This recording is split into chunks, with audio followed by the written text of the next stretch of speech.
وہ انسان جو ہے اس کی زندگی یہ 30 35 40 50 60 70 80 برس نہیں ہے، اس کی زندگی بہت طویل ہے، بہت طویل ہے۔ میں آج اس حیات انسانی کے دو پہلو تو وہ ہیں جو اکثر لوگوں کے علم میں ہیں۔ حیات دنیاوی یعنی دنیا میں پیدائش سے لے کر موت تک، یہ ایک وقفہ ہے۔ پھر یہ کہ اس کے بعد حیات اخروی ہے جس کا آغاز ہو جائے گا عالم برزخ سے، پھر بعث بعد الموت ہے، پھر حیات اخروی، یہ سب جانتے ہیں۔ لیکن یہ کہ اس دنیا میں آنے سے پہلے بھی ہم ایک زندگی گزار آئے ہیں، اور بدقسمتی سے اس کا تصور بہت کم لوگوں کو حاصل ہے۔ اور عہد حاضر کے جو ریشنلسٹ قسم کے عقلیت زدہ میں کہتا ہوں انہیں، یا عقلیت گزیدہ، عقلیت سے ڈسے ہوئے لوگ، وہ ان چیزوں سے ابا کرتے، دور بھاگتے۔ ہماری پہلی تخلیق ہوئی تھی عالم ارواح میں، الارواح جنود مجندہ، لشکروں کے لشکر تھے۔ آدم سے لے کر آخری انسان جو دنیا میں پیدا ہوگا قیامت تک، سب کی ارواح عالم ارواح میں پیدا کر دی گئی۔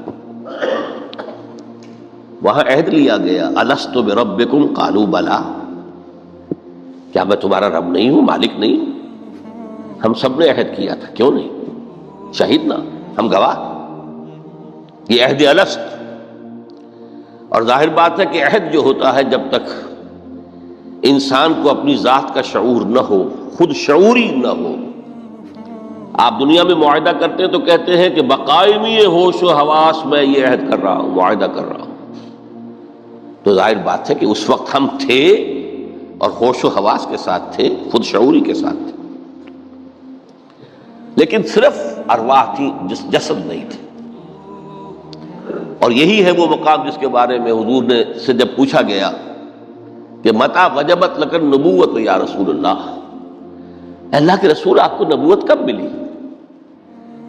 تو آپ نے فرمایا والآدم بین الماء والطین، ابھی آدم کا حیولہ جو ہے ابھی گارا گوندھ ہی رہا تھا، پانی اور گارے کے درمیان ہی تھے آدم، کہ میں اس وقت بھی نبی تھا۔ عالم خلق کا ابھی آغاز نہیں ہوا، ابھی عالم ارواح میں بھی جو تمام ارواح ہیں وہ اپنی امتیازی شان کے ساتھ ہیں۔ روح محمدی صلی اللہ علیہ وسلم، جس سے اگر نور محمدی کہیں تو غلط نہیں ہے، اس لیے کہ ارواح کا جو مادہ تخلیق ہے وہ نور ہے، جیسے فرشتوں کا مادہ تخلیق نور ہے۔ مسلم شریف میں حضرت عائشہ صدیقہ رضی اللہ تعالیٰ عنہ سے روایت موجود ہے، اللہ نے فرشتوں کو نور سے پیدا کیا۔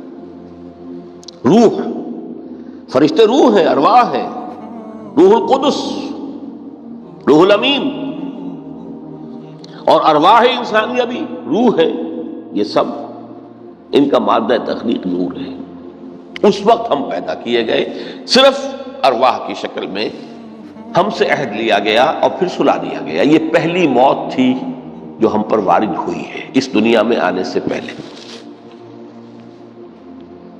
اس لیے کہ سورہ مومن کی ایک آیت میں فرمایا گیا ہے کہ جہنم میں لوگ جو ہیں فریاد کریں گے، ربنا امتنا اثنتین واحییتنا اثنتین فاعترفنا بذنوبنا فهل الى خروج من سبیل، اے اللہ تو نے ہمیں 2 مرتبہ مارا، 2 مرتبہ زندہ کیا، تو اب 1 مرتبہ اور صحیح، کیا یہاں سے نکلنے کا بھی کوئی راستہ ہے کہ نہیں؟ اتنے مراحل سے تو ہمیں لے کر آیا ہے، ایک مرحلہ اور سی۔ تو یہ 2 موتیں کون سی ہیں؟ پہلی موت وہ تھی جب ارواح کو موت کی نیند سلا دیا گیا۔ پھر عالم خلق جسے آج سائنٹسٹ کہتے ہیں، جس کا نقطۂ آغاز ہے بگ بینگ، عالم ارواح اس سے پہلے کی شے ہے، اس تک سائنس نہیں پہنچ سکتی، وہ سائنس سے ماوراء ہے۔ لیکن جہاں سے سائنس شروع ہوتی ہے وہ عالم خلق کا آغاز ہے، بگ بینگ سے۔ وہ پھر مختلف مراحل، تنزل کے مراحل بھی آئے، ارتقاء کا مرحلہ بھی آیا، تفصیل میں جانے کا موقع نہیں ہے۔ بہت سے تنزلات کے مراحل اور بہت سے ارتقاء کے مراحل طے کر کے آدم تیار ہوا ہے۔